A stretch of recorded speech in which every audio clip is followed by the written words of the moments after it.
This is Eastmans Elevated podcast. I have on great guests that are really knowledgeable, consistently successful. We're able to dive deep down the rabbit holes of these different subject matters of shooting, of physical fitness, of mental toughness and drive. All the different skills that make up a complete hunter that you can become. Here's your host, Brian Barney. Hey, what's going on, guys? I got a brand new podcast for you. So this week is a great one. I have back on Cole Kramer from Kodiak, Alaska. Cole is just a great guy, great human being, and a great hunter. He spends so much time out on adventures hunting brown bear. He's a guide up there off Kodiak, and he hunts brown bear and goats and sheep and in just some of the toughest conditions you could throw at a human being. And when he's not guiding his clients, he's going on personal adventures, and we get into that on the podcast. And for those brown bears, he almost exclusively guides bow hunters. I think he says it in the podcast, but like 90% bow hunters. Man, that's getting close to those things. He's just amazing and keeps everybody safe and just has such great insight into hunting and into bow hunting. So I really enjoyed this conversation, and I know you guys are going to enjoy it too. Sponsor for today's show is Sitka Gear. Sitka just builds some of the best technical mountaineering gear on the planet. Cole uses Sitka Gear exclusively as well off Kodiak Island. But I know for me, we're getting into late season now, and it's been multiple days below zero and well below zero with the wind chill. And Sitka Gear just keeps me warm, comfortable, and also keeps me safe out there. I can trust it. And once you learn your layering system, you can just survive anything. And so this late winter, I've been using, I like a lighter weight pant, like a grinder pant, even a little bit heavier as a mountain pant, and then I'll layer underneath it, with their merino wool.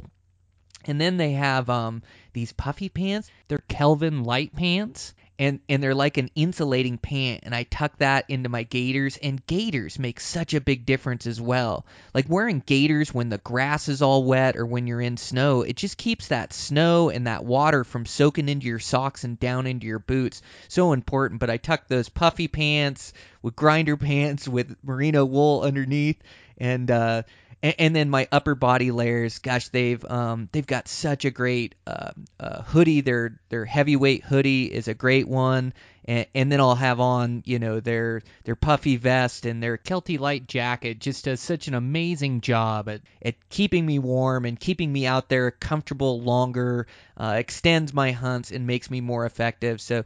You can just work on it one piece of gear, one upgrade at a time. Sitka has so much great gear, I'm always kind of looking at the next piece. And next for me is like maybe a big pair of mittens, keep my hands a little warmer when it's well below zero. But they've got so many great items, and so I just kind of look at upgrading, a couple things every year. But they just build great technical mountaineering systems. Thanks to their support on the podcast, make sure to check them out, Sitka Gear. Our other sponsor for the podcast today is Matthews Bows. I got my Matthews bow, a handful of days ago. It's a VXR. I'm just setting it up now. Oh my gosh, Matthews has outdone themselves.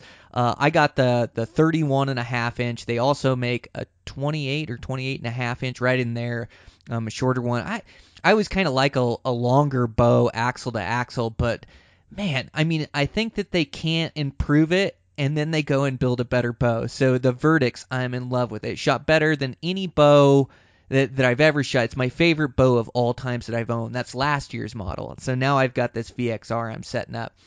And God, they've just found a way to make it a touch more quiet, forgiving. It is like shooting a target bow. Like that thing just holds like a mother. So I need to get it out at distance. And I've been busy hunting here, and so I haven't been able to spend a bunch of time with it. But oh my gosh. I am in love with this new model. So I'll continue to update you guys as I get it set up and get it shooting out there at distance. But what a bow. Matthews is just building the absolute best bows on the planet. So if you're in the market for a new bow, make sure to at least shoot their new bows and compare them to other ones out there. They're making such forgiving, quiet, consistent shooting bows. So thanks to Matthews for the support on the podcast. I really appreciate it. And with that, I've gone long enough. I'm going to get together with the Eastmans soon. Just recorded a good podcast the other day with Scott.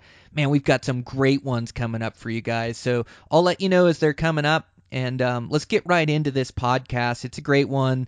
Cole Kramer on Eastmans Elevated. Here we go.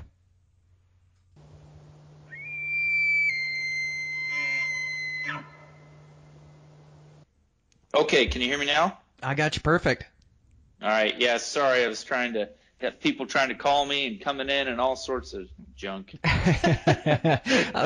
When you're trying to record on the podcast, it's inevitable that your phone's going to start ringing and emails are coming through and the whole deal. Oh, man.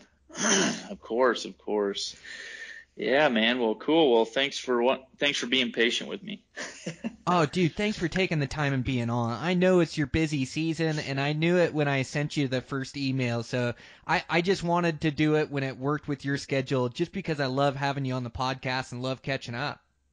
Yeah, man. Well, thank you. Thank you very much. Like I say, apologize for the time delay. Oh, we got her done. Yep. Man, it looks like an awesome goat hunt you were on the other week. Man, so I watched your Instagram story. It's so good. Like, fired me up to go mountain hunting, but I just love, like, how you brought a calmness to the situation and real patient. And you've been guiding a lot of these bow hunts lately, and I think you're doing so well because you are such a good bow hunter. Well, I have a lot to learn as a personal bow hunter, but I think in terms of I've been doing it, I guess, for quite a while now, but what I've learned in the guiding thing, you just got to stay calm, and because hunters will feed off of your attitude, and if you stay calm, they do a great job of staying calm for the most part. And so that's like kind of the big key. And yeah, pretty much, I think probably 85-90% of my hunters now for the past few years have been all bow hunters. So you just got to try to learn each one of them. Each one of them's different. Each guy or gal kind of reacts differently. So you try to learn how to deal with them. Sometimes I do a good job. Sometimes I don't, but I try. Well, yeah, and you were able to keep so calm. So you guys had a goat that you bedded, and it was bedded off the backside of the ridge. It looked like it was in a really good spot, and then you stalked in with your bow hunter in there. And boy, before you guys came up over the top, you took time to take his layers off, and then right before you came over the top, like you calmed him down again and told him, okay, this is going to be your range. Here we go. This is going to happen right here and right now. Are you ready? And I just thought it was, I just know that calm attitude, like you say, you've been doing it for so long, but you're right. They feed off your energy. So if you can keep calm in the moment and kind of calm them down, and it works for me with family and other bow hunters, it seems like then they're calm in that situation. Sure. Yeah. And, with that goat, we, our minds were just trying to navigate some steep cliffs before getting over there to where the goats were. And at one point I told him, I think we're going to be about 50 yards from him. And then I kind of switched up my stalk a little bit when I got over closer. I said, instead of popping up where I told him I was going to, I'm going to continue on down this ridge, so I'll be directly over top. And then we'll be a little bit closer. So when I did happen to pop up there and looked over, I could see him down there. I said, oh, okay. Now he's 20 yards. So, and then there was another goat, 10 yards from us. A nanny was below us. And so he was just kind of doing his thing and moving his bow. And I said, you may kind of quiet down a bit. And, we have, your bill is at 20 yards. And he's like, oh, what?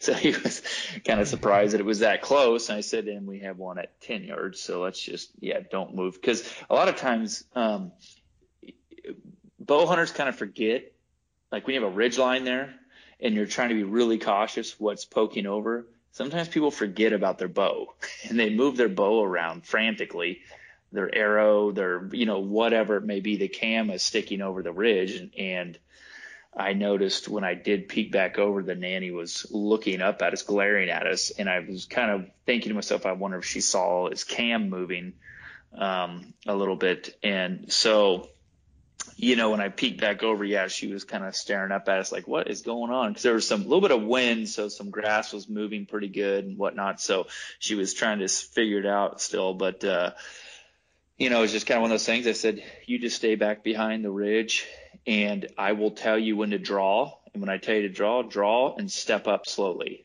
so he's not making a big arc, because so many hunters just don't pull straight back. They have to move their bow dramatically, it seems like.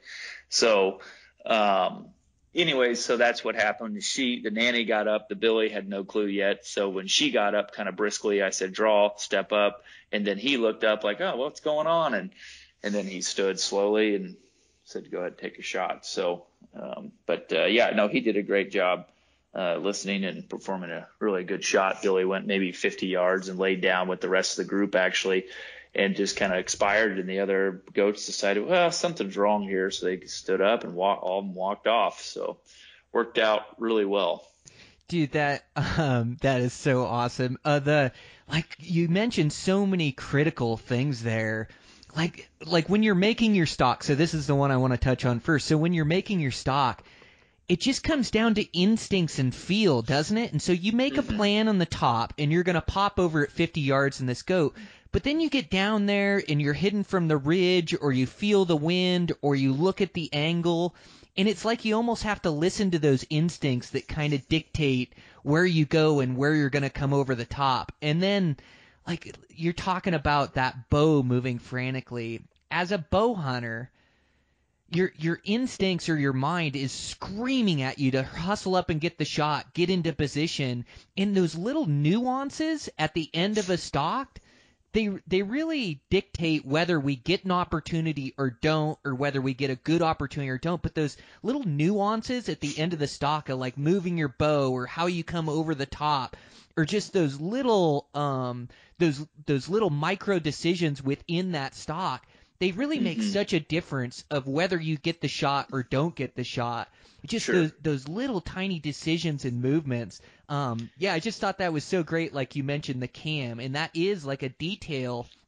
When you're the bow hunter and you're getting the shot, you're almost in this fog of adrenaline, and you're trying to keep yourself calm and make smart decisions. But you, as the guide, and you've been doing it for so long. Like, I know when I'm bow hunting, but I'm not the shooter, I can think crystal clear. I make such good movements, and I'll catch animals, that are to my right or to my left. I'm not so focused on the spot where I'm coming over the top. And so, like, you do such a good job of being the guide and thinking clearly and trying to direct and help the hunter out to make the right moves. Yeah, well, you have to kind of master each point. There's A, there's B, there's C, like getting to each spot, of your stock. And if you don't, some of them aren't as critical, but in terms of like, just because you got just on the backside at 20 yards doesn't mean that the animal's dead already. You have to continue to be cautious about every step of that stock, right? And it's because, when you think about it, sometimes, you spend an hour, 2 hours, 3 hours all day on a stock, and, you have to be able to go with the flow of things in terms of, you may have to throw an audible in there, but that's kind of about being patient at the top, or when you're looking over your stocks and figuring out, okay, what happens if this happens? What's a plan of attack if something happens and I can't go up that chute, or the client freaks out? Then what? What do I do then? Or if the animal moves, So I think sometimes guys, they go with one set plan, and this plan has to work, and that's all they think about. But you have to kind of look at each possibility, and if it does change, well, no big deal. You can just throw an audible in there and kind of switch up and go with it from there. But you try so hard, and I've had guys, some of my guys that hunted with me quite a bit and tend to be more honest with me about some of my approaches. They know that I kind of get micromanaging a bit, just because I'm like, I would much rather tell you and remind you, so like this does not happen during our stock, than me being like, oh, he knows, I shouldn't have to tell him to watch his cam, or to, watch his footing here or whatever, he'll know. And then it happens and you're like, crap, I should have said something. So sometimes I just forefront apologize to guys by, hey, here's the deal. I'm going to remind you of things that you already know, but just in the heat of the moment, we forget. And I don't mind. I don't take offense to something if a guy tells me right before I'm going to shoot, hey, don't forget to pick a spot, or hey, don't forget to do this, don't forget to do that. And it's like, oh, cool, yeah, check. That's one less thing I have to try to remember. Because we're always thinking about all these different things that are going on, and that's why I kind of look at it as a pretty good team effort when you're in that zone of let's remind each other on some things here. If you see me doing something, then tell me, because we went to so much hard work and labor to get to this point. Let's not screw it up with some little tiny detail that we could have easily paid attention to early on and forgot. Yeah, that attention to detail, working together as a team. Like, and too, like, I like the way you approach that as you preface the stalk or preface the hunt by saying, hey, I'm going to tell you some stuff you already know, but let's make sure we hit all these details. Let's work together. When we get this opportunity, we want to close on them, I think that's a great way to approach it, and why you make such a great bow guide. And I also, like, you can be really effective on these buddy stalks, can't you, where you're stalking as two, and I'm sure sometimes you have to leave one guy to kind of make the play on them, but a lot of times with my buddies I know, like, we choose to buddy stalk rather than solo stalk, where then we just decide who's in the lead position and who's in the tail position. But if you work together like that, you can almost keep a calmness about you, and then you got two people to make decisions and bounce ideas off of, and you work together, and it seems like you can make it happen almost just as much as you can by yourself. Mm-hmm. Yeah, and that's the thing, because I notice a lot when guiding some of my bow hunters. Some of them are really used to doing some DIY things, and some of them aren't so much. And, some of these guys want to do it themselves. And so I'm sitting back there as a guide, like watching them stalk a deer or something, or I'll get them in close and you let them do their final. And it's kind of funny. It's almost like a kid, like, turning back to look at his dad, like, am I doing it right? And you're like, yeah, keep going. But it's kind of funny because, after a while, it's like, oh, okay, they're either maybe not moving quick enough when they should be moving quicker. They think they should move so much, slower and quieter when you're behind the ridge line and the animal has no clue you're there. It's like, just get over there, know the limits and capabilities of what you're in. And so, it is definitely a good team effort. It was funny. The only time where I thought, okay, this whole team thing is a little tough, it was over there, and not to change places, but over there in Hawaii hunting axis deer. My God, these things are turned on. It is so hard with two people. Yeah, that is true. Those things are tricky with two people, aren't they? Those things are so switched on. Yeah, but in terms of, like, when you have ridges and mountains and whatnot, and especially a moving animal, potentially, it's great to have someone right next to you, your buddy, or you're, in my case, me being the guide, telling ranges, preparing them, and just less movements, because I can be just, peeked in between two little rock pinnacles or whatnot, just telling him, okay, get ready, draw, and then he can draw below the ridge line and step up. And, because the goat's looking the other way, and be set and ready, or if like on my bears, if they're walking down the creek or walking out, you could already have the guy full draw, you're ranging for them, so they don't have to let down and, do all this other stuff. And so, yeah, a good team effort's always pretty clutch most of the time. It is. Well, like you say, being able to range find, that takes a total step away from the shooter. Now he doesn't even have to focus on a good range. Like, that's your responsibility. And I just know, like, moving as a team, you're able to slow down much more, and you also, like, you catch other animals. You still have the lead guy, which is going to be the guy that's got to catch him out front. He's going to be the one exposing himself a lot. But as a back guy, if you can watch the sides, the left and the right, it's amazing how many times you catch animal and grab the guy in front and go, hey, hold on, and you save the stalk right there. And so, yeah, stalking as a team, it's highly effective. And two, like, you have so much experience and so much stalking. You mentioned something about speeds there, and speed is so critical on the stalk. Like you say, when you're not exposed and you're on the backside of the ridge, I mean, sometimes I'm running to try to get cover ground so that muley doesn't change beds, or so that animal is where I left him, or so I can cut him off. And I just know that they can't see or hear me, and so I am covering country. But then as you get close and you're exposing yourself, knowing to slow down to a snail's pace, like, even if you're cutting something off, like, the closer you get to the shot, the slower you have to move. Sure. But just knowing and being able to read that speed and experience is really what creates, like, experience creates our instincts. And so when you get two guys on a stalk and you're both using your instincts and bouncing ideas, it just seems like you come up with the best approach, you know? So I really like doing it that way too. But sure. Yeah, really looks like you're making the most of your off-season work, like over there in Hawaii. Isn't that place a riot, and those axis deer? Oh man, what a fantastic place to go hone your stalking capabilities. And just, I mean, those axis deer are a lot of fun.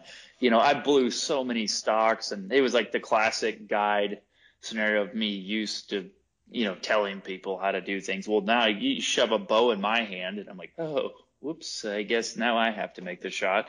So, and of course, you know, I don't always, there's time there I could be practicing more, but it's just one of those things. It's such a mental screw, because as an archery guide, you're guiding all these bow hunters, and you almost feel like you're practicing, but you're not at all. You're practicing your stalking skills, but you're not practicing shooting. And it's really quite comical, you know, I know me as a guide, to all of a sudden the bow thrown in my hands. It's like, here, make the shot, you know? And so I wish I would have had a little more time of shooting and whatnot. I felt like everything else was pretty good and on point, but man, it was some of my shooting wasn't the best. And just, you know, it was definitely pretty interesting. They were switched on for sure. And I've always heard that, and everyone will, you know, you'll tell everyone that, and no one ever gets it until they finally go over there and do it themselves. But that was a lot of fun.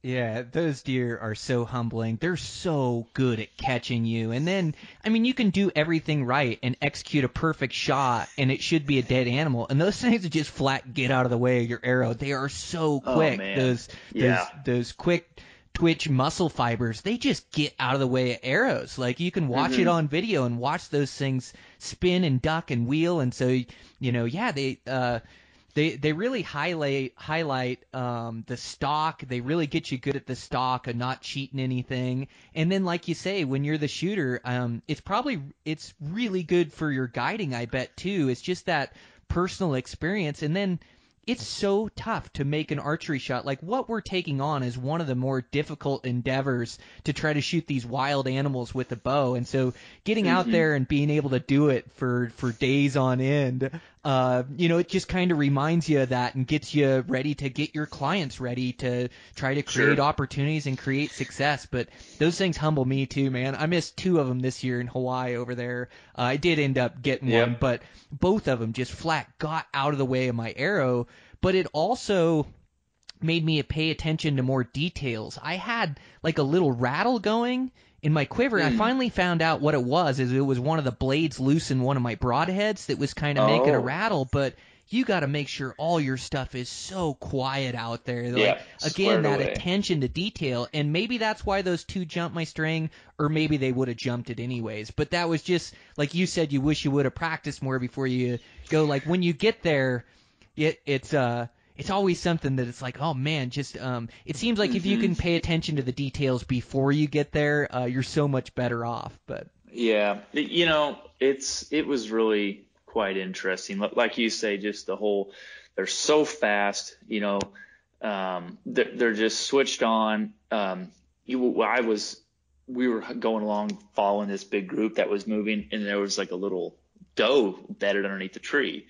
And the guy turned around that we were with was like, hey, you want to shoot a doe? And I was like, yeah, I want to shoot a doe. I need some meat, man. I haven't gotten anything. So I snuck up there, and I'm thinking, man, okay, 50 yards, and I got to 30. I used a big tree to like put in between us, and as like she started to move or knew something was up, and I came to full draw and came out from behind the tree, and all of a sudden, like what I thought was one doe there ended up being like 27 does underneath the tree. They all exploded out, and I mean, mine was probably 50 yards away, and one little one stood up and was like, "What's going on?" And I shot that one. So thank God there was that many, that there was that many of them there that was, hidden underneath those trees. It was unbelievable how many, like you said, I could totally execute a perfect stalk, what I thought was, but then be blown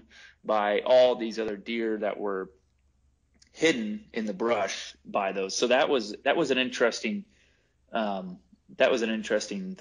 I'm not used to that many deer in a group. But man, one of the issues, I kind of kept, cause we were over there some of the time. We were with Robin, who, and a few of the other guys, and some other folks, but man, we hunted so many different parcels in different terrain that, some was really thick, some not so thick. And it was, that was pretty interesting to do that. But, it really helped me define, kind of go through my gear and figure out what really works and what doesn't work for there, it seemed like. Well, and just like you stated at the beginning, it just sharpens your skills so much too. You get so much opportunity, there's so many deer out there. And then, like you were talking about, there's so many different like habitats that you hunt, all the way from, open stuff that sits down on the ocean that's more open prairie grass that may be eaten down with a couple sparse trees to in the thick cover. And some of that country, it's not very conducive to killing them. You get in that thick stuff. It gets tough to hunt when they're bedded down, but it just improves your skills so much, and you're still hunting so much. And so it like sharpens your skills and your instincts. And just like your doe that you ended up shooting, it's always like a deer that you didn't see. Or like I had this beautiful 30-inch buck right in front of me over the ridge, scraping his horns, just perfect scenario. And, I was able to creep up to the ridge, and now he's going to be under 40 yards, 35 yards, scraping his horns. And I had a doe like walk down the ridge and practically walk into me just as I'm trying to like finish the stalk and get my shot, and blows up the whole scenario. So it's like anything that can go wrong will out there, and you're just trying to remember it all and just store it away in your hard drive.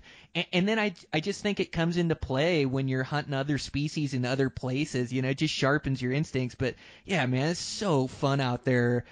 Trying to test our skills against a different species like that in those different habitats. I just have a riot doing that.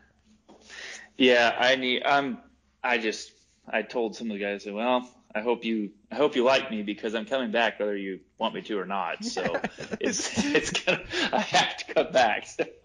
It gets in your blood, doesn't it? Yeah. This year we hunted. It's such a great time period, and I think you guys put in for those mouflon tags, didn't you? Yeah, we hunted the mouflon this year. It's really fun.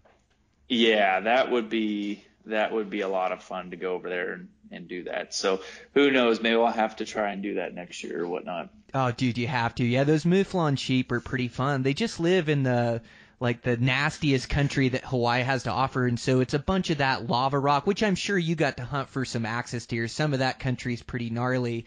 It's amazing how tough it is to walk around out there with the lava rock, isn't it?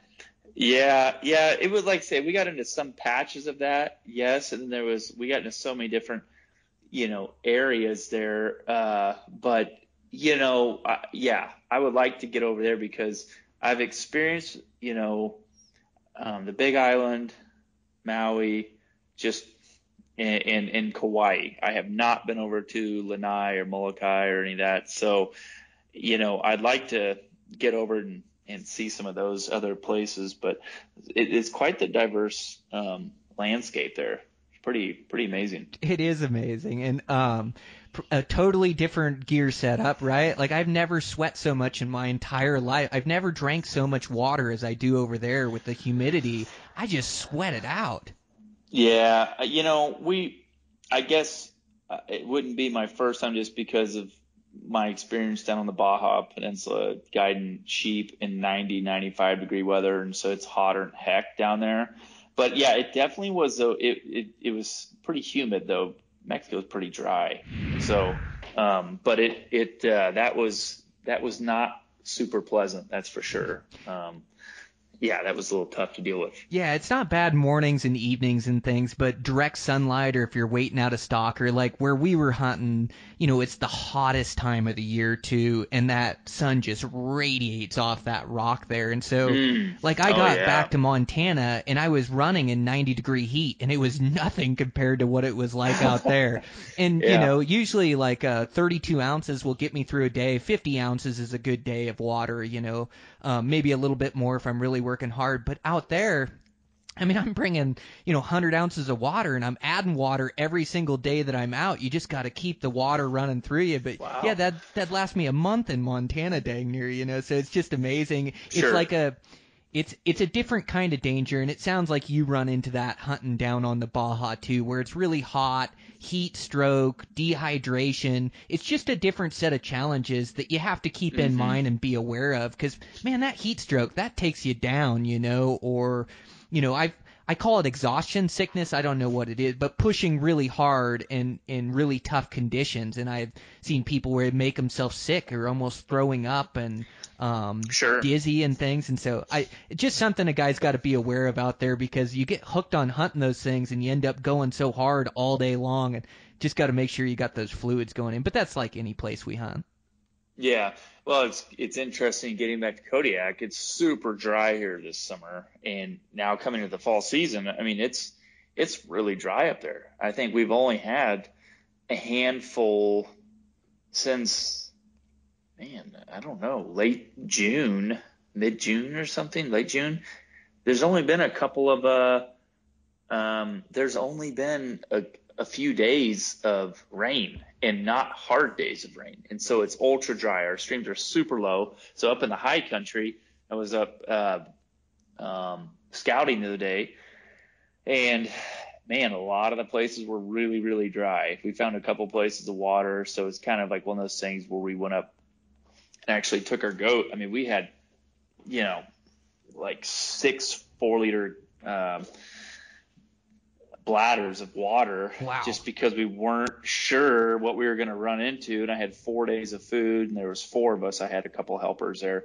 And so it was just kind of like, we all had a bunch of water going up in there, and of course we'd find water. And so I like to haul water to water. So it's kind of what I like doing. So it's just a good workout is all it is. It really is. So I find myself doing that a lot because, you just can't tell where the water's at. And same thing with hunting these high country muleys. A lot of the best spots are void of water. The muleys don't need to come down to water. They get enough through their food source. And so, I'm that same way. And water is so dang heavy, and to pack it all the way up there, and it just kills you when you find it, when you pack it all the way up there. But at least you're prepared, and you just can't live up there without water. It's not like you can go up there with a day's worth of water. You got to come all the way down, so you got to be prepared. So I'm looking at that same thing, this season is you're just looking at where you can get water at, where you can refill, the last place to fill your water, so you're not packing it all the way in there. But there's definitely a lot of strategy to it, and I'm sure with you, when you have your clients you're responsible for, it looked like you had a couple packers, like you got a whole team of guys you're responsible for. 1 4-liter bladder doesn't cut it. No. And the thing is, even if there is water, like you see some down in a bowl before, and I've been sheep hunting and goat hunting, like I'll tell guys, I'm like, hey, here's the deal. We're going to haul some of this water, because if we get up on this ridge line and we're watching this ram or this goat, and I can see him, and I happen to look over, like we can't get him that day, but I can happen to look over, and there is a spot to throw my camp down, I'm going to camp right there where I can, just peek over the ridge and watch him. And sometimes if dropping down several hundred feet, you may be exposing yourself to other rams or goats or other deer, whatever it may be you're hunting, to go down and get water. Even if I do have a packer there, it's like that's his job to go get water, whatever. You may blow that animal out because here you are up on the ridgeline and other ones came in and they, so I like to just be prepared at all times, and I'll just move at a little slower pace. because I'm going heavy, and that's why I train and expect my guys to train. And because guess what, we're coming in heavy, and we're going to go out even heavier because we're prepared. So that's just a no-brainer to me. I can't stand guys that, some guys just think they're tough. Yeah, I don't need any water. No, I'm not gonna. I'll figure it out. I don't need this. I don't need that. Well, yeah, you may not, but you're going to screw up your hunt potentially. And you're going to be the one traveling throughout the night, getting back to your camp that was hours away. When I'm the one just sitting there with my camp, and actually get, I may be heavy, but I'm probably going to get way more rest on the hunt than they will, because they're going to be going up and down, or miles back towards their camp every night. So for me personally, and in some of my spots, there are places that are pretty good designated camping spots, because you're not going to go any further than a certain place, but for the most part, I don't mind hauling a little bit of water, because I know I've got it, and I know I've got my food. I know I've got my shelter, so it's no big deal. I mean, where we killed our goat, we literally drug the goat carcass off over, into a big ravine to get it out of the area, because we were going to camp like 40 yards from there, and so, yeah, it's kind of nice just being able to do that. We had a nice relaxing evening butchering and putting up camp, and got a nice rest, and off we went in the morning. So, It's amazing how much energy it saves. Like you say you go in heavy, but being able to bivouac out or bivy-sack out, like no matter where you end up, you always have all the supplies you need. You got your camp, your food, your water, and you can just like sleep with the bucks or travel with the bucks. And it seems like I do a combination of a lot of times, I'll hike up and then, like you say, a designated camping spot. I know a designated high mountain spot where I'll want to ditch my camp and ditch my stuff, and I'll hunt from there. But a lot of times if I'm trying to locate game, like being able to travel with everything you need and just sleep off a ridgeline or sleep down in a low somewhere, it's so advantageous and actually saves energy, because like you get more rest, and those miles back and forth from camp or from a base camp, usually those base camps, they have to be so much lower on the mountain to find a prime camping spot.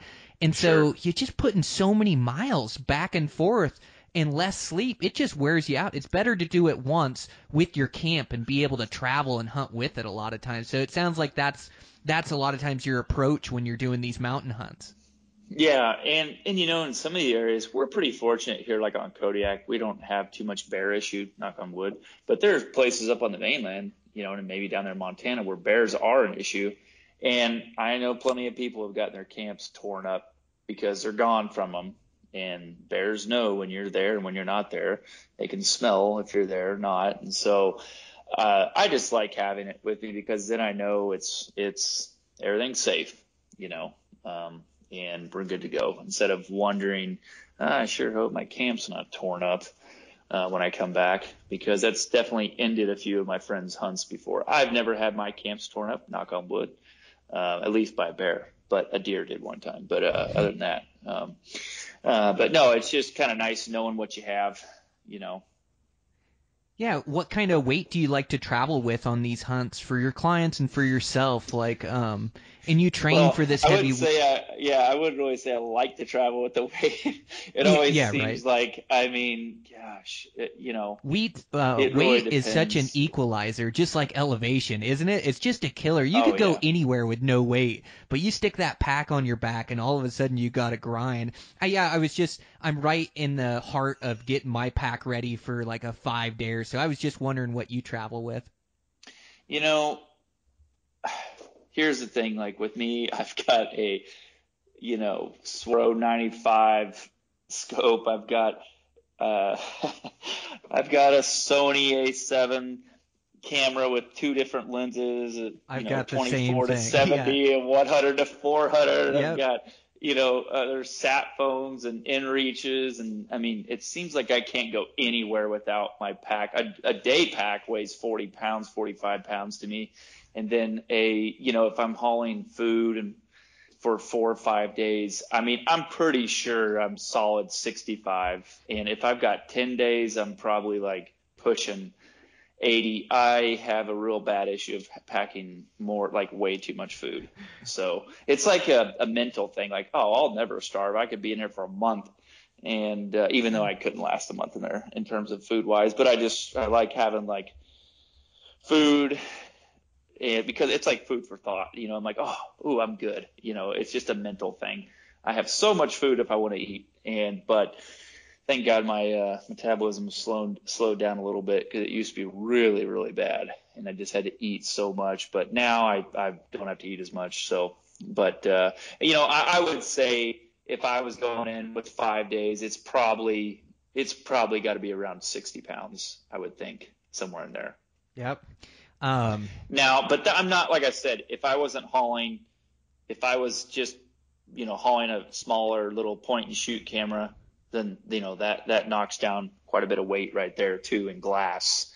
And, if I had a smaller spot, guys can, like my buddy was just here, and he's a trad bow dude and very effective, and was just down on a goat hunt, and he shot several mountain goats with his trad bow here on Kodiak. But, he is all about ultralight. He's got everything ultralight. Even though he's tough as nails, he gets the latest and greatest and baddest and all this stuff. So he's ultra light, which I'm a mixture of, okay, I want to get as lightweight as possible on certain things, but then there's also things that I just like using better, and it's easier to use or more comfortable.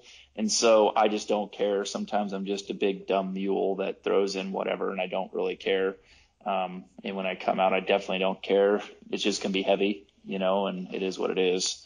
So, but I think, if you're in like those hunts where you're really having to hustle and put on a lot of vert, then it is smart to, condense down and really try to go as light as possible, Yeah, you're an animal. Yeah, that's a lot of weight. But I'm with you. You want to take pictures, and so then you've got your camera, and like you say, you've got your 100 to 400 lens. Well, then you need one to get your close shots, and yeah, and then the 95 Swarovski, they don't make that thing light, and then you can't get a lightweight tripod, or that thing isn't steady. No. So Yeah, all of a sudden, tripods. yeah, my day pack gets so heavy with scope and tripod and camera and lenses and the whole deal. So I am with you there, but I do try to take a minimalist attitude too, and try to cut my weight down as low as I can, and I do need a scope everywhere I go, but I can make do in the mountains with a smaller scope, when I'm backpacking around. And so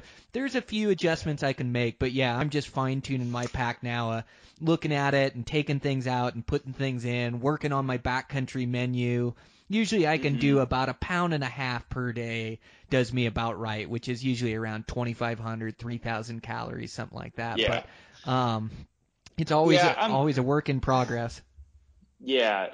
And that's the whole thing. Like, I'm trying to get better at, okay, I need to start learning exactly what my body needs and what it doesn't need, and just taking a little bit, I try to take as high calorie type of food as I can for the weight of it and everything. But I just came from a background, of just throwing stuff in, and it is what it is. And there's some guys that are so good, and I imagine you're extremely good at this, of really knowing what you can get by with and not, and just really honing your weights and whatever. But, like say my shelters, I like the floorless shelters, and I feel like, okay, I've just got like 1.5 pound or 2 pound, shelter, and it's, rather than a 4 pound tent or, things of that nature, and try to go light on all those types of things. But I tend to just take up whatever weight I just saved, and then I just put more food in. So I'm really still going at about the same weight. Right. Well, we're all individuals, and we all have our own process, Oh, and yeah. so, Yeah, sure. yeah, it works for all of us. That's the only thing that matters. But, no, those mountain hunts have to be fun for you, but it's also, you got to make sure that you have a good menu too, because you're doing so many of these mountain hunts back to back, as I stack a lot of these back to back. And you got to have food that looks appetizing and is appealing up there. Easy. I don't like much mess. I don't want to clean up or anything or do dishes. I don't want to have to cook forever, make a gourmet meal. But you got to have stuff that tastes good up there too. Yeah. Some people are pretty picky, and I mean,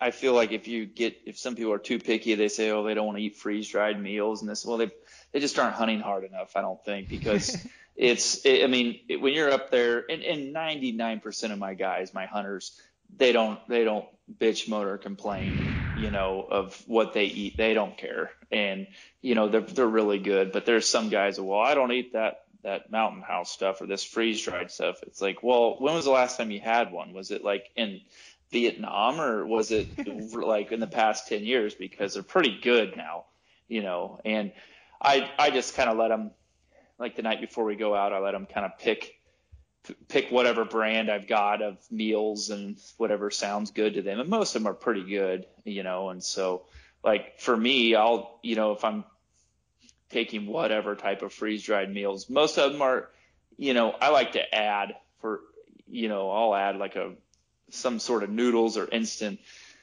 mashed potatoes to them to kind of get me some extra fill. I just like to eat enough, one of my biggest prize accomplishments I felt was my first year of sheep guiding. I was up guiding for an outfitter, and I guided 7 sheep hunts in a row. Wow. And it was from August 10th to October 10th. And at the end, everyone was sitting there weighing in. There's multiple guides there, and they were all weighing. They lost 10 pounds, 15. One guy lost 20 pounds. So I got on the scale. And I'd been griped at the beginning of the season for taking too much food by the outfitter. And I get on the scale, and I gained 4 pounds. And I was like, yes! I was so proud of myself. Everyone was just like looking so just worn down. And I was like healthy feeling, because I was like spending the extra, putting the extra weight in my pack and actually eating well while I was out there. And so I was like super pumped. It makes a difference in how you feel and how you perform. Like being at that calorie deficit, it just takes it out of you. And a lot of these hunts, you're on a calorie deficit no matter what. But what a great job you did that season. 7 sheep hunts in a row. You should have been down 10, 15 pounds. But yeah, you just had enough food going in. It's so important in how you feel. Yeah, and that was just adding a little bit more to my breakfast, a little, another snack each day, and adding ramen noodles to my mountain house. So it made a difference. And my attitude was a lot better, that's for sure. Oh, I can't wait. So, and my menu looks pretty good this year. I just got done making a bunch of Axis jerky from Hawaii, from Axis deer. Oh my gosh, some teriyaki stuff. It is so good. I think I can just live off that for the season. So I'm pretty pumped. I got a good menu coming up. Brian, what's your go-to meals, like your dinner meals? Are you using Mountain House? Are you using some other brand, or what do you typically like to use? So you're instantly not going to like me, but I don't do the freeze-dried. I just I've ate so many of them over the years and hunt so much that I just don't it seems like a lot of times I can't finish them, or it doesn't sound appealing. So I've just come up with my own menu that I run, but I dehydrate my own burger, like taco meat and things with salsa in it. Yeah. And I'll dehydrate that, and I throw it in with noodles, and then I've got some General Tso's sauce that I bring, and so I'll kind of mix that in with some peppers that I've dehydrated and kind of do my own meal that way. I do it with noodles. I do it with rice, and then wrap it in a tortilla. I do granola and dried berries with powdered milk in it, and add water to that. And then I just do a lot of snack stuff. I feel like I snack a ton throughout the day, and so I've got different kinds of trail mixes. I've got jerky. I've got fruit leathers that I've made. I've got and so I just try to mix it up and try to have it appetizing. But yeah, I'm a picky eater. I don't know what it is, man. I mean, but that's just the way, everyone has a different body. Everyone has a different, diets. And I've heard of a few guys. One of my hunters, I think this spring, he freeze dries a lot of his meals or dehydrates. And I always think at some point, once I get my shop, I guess it's a house, but my shop all set up, I'm going to have this freeze dry or dehydrator set up. I'm going to do all this really cool stuff and be this really neat Heidi homemaker type of guide that's going to do all these extra little things. And I'm getting to that point. I just haven't had the time. My excuses, I guess. But No, that's great. I've heard of a few guys doing that, and that sounds like a pretty awesome way to go about it. Yeah, it seems to work really good for me, and it's appetizing. Mm-hmm. And I just try to make it low cleanup, so anytime I'm doing noodles or like I'll run Bear Creek soup and throw a bunch of that burger, and the burger is so light when it's dehydrated.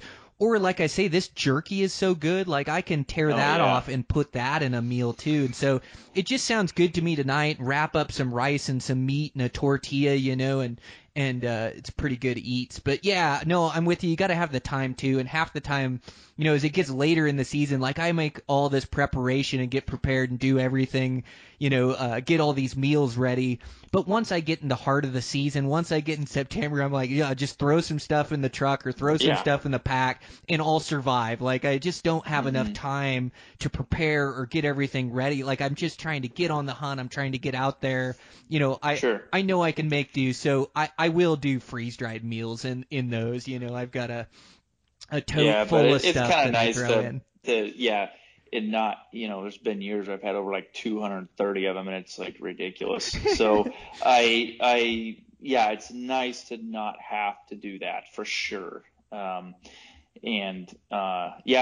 like to, like say, just mix it up a little bit. If I'm going on shorter amount of day stuff, then I feel like I don't have to take all like freeze-dried meals and whatnot. But just kind of, I guess, just all depends and whatnot. But yeah, I hate carrying all the excess trash and whatnot. Some of those freeze-dried meals, I dump them out, put them in Ziplocs, and just kind of reuse one of the Mountain House bags or whatever type of bag you're using. And I mean, it's just a matter of condensing all your waste and everything down. Oh, that's a good way to go.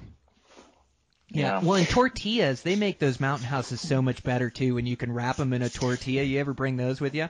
Oh, sure. Yeah. We used to haul like bagels, and it was like, it was the most bulkiest thing you could haul was bagels. And, when we go in for 10-day sheep hunts, and then I'm like, I think I'm going to just haul tortillas because it will go flat in your backpack and it's fine, but it's great. Yeah, for sure. And I'm right there I like the trail mixes, and, I have a mixture of bars for guys and everything. I have a huge, totes and totes full of snacks from guys. A $1,000 snack bill the other day when I went and bought stuff at the store for some of my goat hunts. And, but I try to just stick with some more nuts and dried fruits and stuff of that nature rather than just eating a bunch of candy bars and things of that. Even having just a bunch of the other trail bars, it kind of gets a little much. So it's kind of nice to stick to fruits and nuts a lot of the time if you can get by with it. Yeah, I'm with you there. You got some exciting mountain hunts coming up? So I've got a few more goat hunts to do. I guess in total helping out and doing some other ones. I mean, I've got like 9 more goat hunts to do. And then, wow. Then I've got some bear hunts. It's a peninsula brown bear season, so I have to go to the peninsula, then back to Kodiak, do bear hunts, and then which bears will wrap up for me by like November 8th, and then we'll switch to deer hunts, and then I'll finish up by December 4th or 5th, somewhere right in there. I typically do one hunt right after Thanksgiving. So, and that'll be pretty much finished up by then. And then I'd like to, if I can squeeze in a goat hunt for myself, I'd like to go do my November, early December archery mountain goat hunt. So I'd really try to make an effort for that this winter. Man. But I don't really have a whole lot. I've been focusing on some business stuff here, and working on my shop and house that I got last year. So I've been doing lots of work on that. That's been taking up a lot of my time. So, I've got to go back and try to chase a stone sheep next year. I didn't get one last year where I went, so I'm going back this next year in August. And so that right now is really my only thing I have planned. I really need to kind of get off my butt and plan something else, because after we went to Azerbaijan and Nepal, those were like my bucket list, like mountain hunts. And man, when I did it, it was like, wow, I need to now what, kind of for extreme mountain hunts, I should say. Yes. And so there's all sorts of fun ones I'd love to go do, but then there's some of those you just want to continue to test yourself and see, and really put yourself through the ringer, I guess. And so it's, so I'd like to figure something else out, or go back to Azerbaijan or something and go after another Turks. Those are things were a lot of fun. So, I don't know. I'm still planning a few things, and it seems like I don't have anything going on in my life. And I really look at it and go, oh yeah, I guess there is quite a bit I got planned, but I forget about it. I forget what I'm doing at the end of this week. So I have to really look at the schedule and keep my life in order, Yeah, that's congratulations on the house shop. That's got to be a big move for you. And yeah, what an adventurous lifestyle you've built for yourself. Just all these goat hunts that you have, and bear hunts, and then doing your personal goat hunt. That's just wild. November and December with the deep snow, so challenging. Man, it's just awesome to follow along with. And then didn't I see, were you in South America last year? I went, when was that? I don't know if it was last year or year before. Yeah, I went down with a good friend of mine, and it was a interesting deal. We had one of the guys we know, he had a museum permit, and so was basically collecting birds and some other mammals and whatnot, some for his museum and then also for the museum in Paraguay.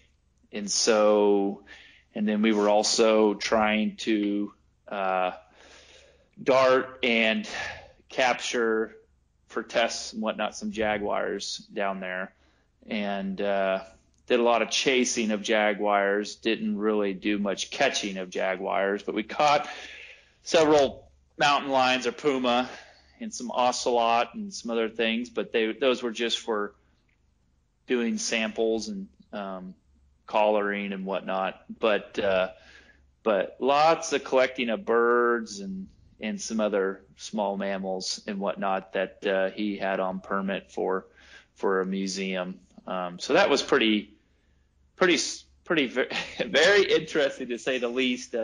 I've always been a little it's just kind of taking me back, because it was really quite the expedition of like an old collection for like a Smithsonian type of museum. It was pretty amazing. I can't remember if we were there for 3 weeks or a month. It was a while, traveling around, and it was pretty amazing adventure, to say the least. I've never been around so many crocodiles, and there was a few anacondas to deal with, and it was quite the deal, to say the least, because we did a lot of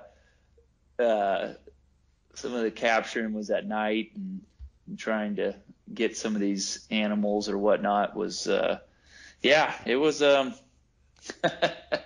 was interesting, to say the least. There's some of it I feel like we shouldn't talk about, but we did have all of our permits aligned, and so it was like just there to be there, and took a bunch of photos and some video, and so that was a lot of fun. It really, really was quite the spectacular adventure, to say the least. So it's one thing I'm not super good at, and I think some of the companies I deal with probably very much wish I was better at, was like telling better stories and kind of getting it out there, what all's happening, because people, you kind of forget that there are people that are sitting there in their office or working a job they're not super stoked about, that really do enjoy following along and getting to see what we're up to, and you do a great job on your podcast, Brian. And so you're really informative. So when these people that are listening actually get their moment to be out there for, whether it be the weekends or the week off or whatever it may be, they want to make sure and capitalize on all the information they've learned, but also just taking up time and just, kind of occupying their mind while they're doing their job they're not super stoked on sometimes. And so I feel like, man, I really need to get better at kind of telling some of these folks, because it's like you tell some of your friends, or, man, tell me about that. But it's kind of, it sounds kind of ridiculous, but when you gone and done a lot of these things. I mean, I just feel like there's a certain point where you feel like you just sit there and you're just bragging to people about all this stuff you get to go do, and that doesn't sit super well with me, and that's all that people do is want to tell everyone how much stuff they get to do and how sucky their life is. It's that they don't get to go do it. So it's a mixture of like trying to figure out how to do that in a manner to where you don't really seem like you're coming across as you get, that's just all you get to go do is a lot of fun stuff and get too cocky about it, Yeah, it's very well said. It's yeah, well, you're so humble, and it just becomes your reality. You've created this life, and it's been slow too. Like, it's taken years of putting in your work, being a guide, and working your way up. And so yeah, it just seems like it's almost normal for you. But yeah, what a wild experience down there in South America. Just so worlds different from Kodiak. And yeah, like there's just these guys, and whether they're at a job or people have so much travel time in these cities too. Oh sure. Just having to get to and from work, they have hours to burn, and when you can listen to something that's entertaining, or you connect with somebody's personality, or you listen to something that you really have passion for, you almost like transpose yourself to their world a little bit. And so, yeah, like I find myself, like I love looking at your social media and your stories and what you're up to. And like I feel like I get a glimpse into it, by seeing that. And it's just amazing to me. Like I sent you a message the other day with your IG goat story. Like, I watched that thing and I was just so fired up at the footage you put together, your patience on the stalk, how stoked your client was. I just thought it was amazing and just gives me a glimpse into your world. And so, like, we are humble, and I don't want to brag about this life that I live, or brag about all the cool things I get to do, because I'm so fortunate that I've been able to create my own construction business and this podcast and outdoor industry. So I'm so fortunate that I do feel a bit of that guilt when I'm posting things on a Thursday and I'm out fishing, or if I'm posting, or like I'm out hunting for a week. I do have a bit of guilt that I struggle with too, is I don't want to be bragging to guys that that I'm better than them, or that I get to do all these cool things, but I do want to share it with them, and so sure. I can tell line. you straight up, Brian, you are, I think when I met you a few years back, you were like one of the main guys that I can recall that has one of the very, very best ways of articulating things, coming across people in like the least amount of braggadocious possible manners, because you do a great job of that. And it's something that most people, I think, need to kind of model off of, because like I said, you do a great job of just showing how stoked you are and how excited, and you're trying to teach people and tell people things. You're not trying to just tell them what you did. You're trying to help people. And so that's you've come up with you haven't come up with it. It's just the way you are. That was the thing when I first met you. Montana was, I could just tell you're just stoked and you just enjoy it a lot. So you do a great job of it. So I don't think you have to worry about it. I kind of struggle a little bit with it. So I had to, it's just one of those things where we've all been around guys who don't have any problem coming across that way. And so it's, it's just more so looking at those guys going, man, I don't want to sound like that, but regardless, no, you do a great job. So yeah, well, thanks so much, Cole. That's a huge compliment, and likewise, I think you do the same. But man, it's just amazing to catch up to you. I'm really excited to see what you got going on this season, and man, I'm always stoked to sit down and talk with you. You have so much passion for hunting and do so much to promote bow hunting in a positive light. How can guys get a hold of you and the guiding services you provide? Well, so they can either email me at cole@adventuremountainhunts.com. That's a big one. cole@adventuremountainhunts.com, or just reach me on Instagram. I think it's like Cole_AK_Kramer. They can direct message me on there, or just shoot me an email or or whatever. So Yeah, and make sure to follow his Instagram. He's on a bunch of adventures this year, 9 or 10 goat hunts, a bunch of grizzly bear hunts. Your blacktail hunts look amazing too, man.